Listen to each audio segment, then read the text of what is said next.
The Shanghai Cooperation Organization (SCO) and the Quadrilateral Security Dialogue or the Quad represent two distinct multilateral groupings in which India plays a significant role, reflecting its complex balancing act between competing global powers.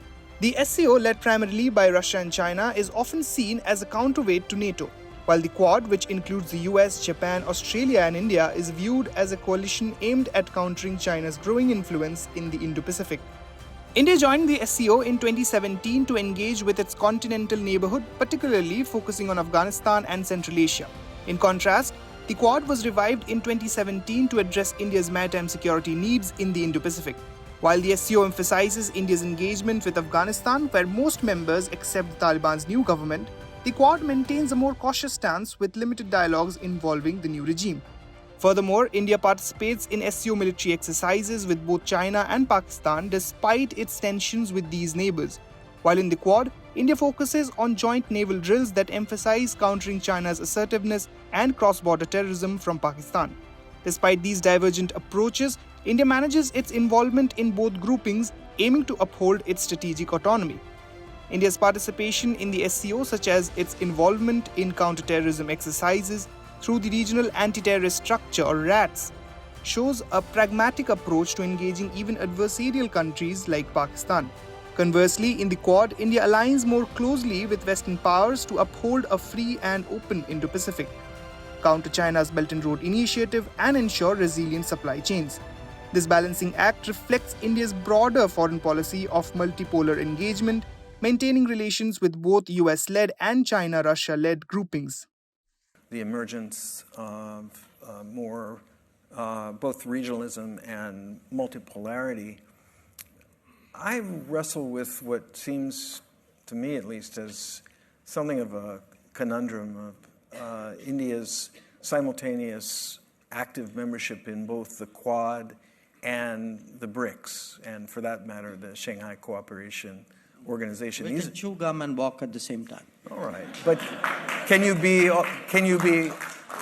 all things to all people and all regions? Does that really work?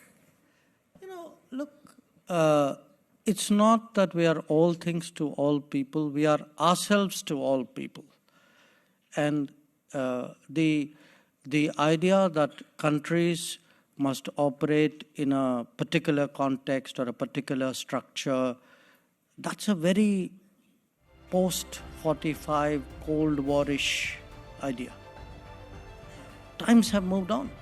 The 25th SCO Summit, currently taking place from October 15 to 16, 2024 in Islamabad, Pakistan, highlights India's continued participation alongside other key members like China and Russia. The focus will be on cooperation in security, economic and cultural domains. On the other hand, the latest Quad Summit, held on September 21, 2024 in Delaware, US, emphasized regional stability and cooperation, showcasing India's alignment with the Indo-Pacific vision of its Quad partners. India's Prime Minister Narendra Modi has also emphasized that India's participation in both the Quad and the SCO is not contradictory but rather aligns with its national interests and strategic autonomy. He stated, "As a member of the Global South, our interest in any plurilateral setting is to serve as a bridge between diverse voices and contribute to a constructive and positive agenda."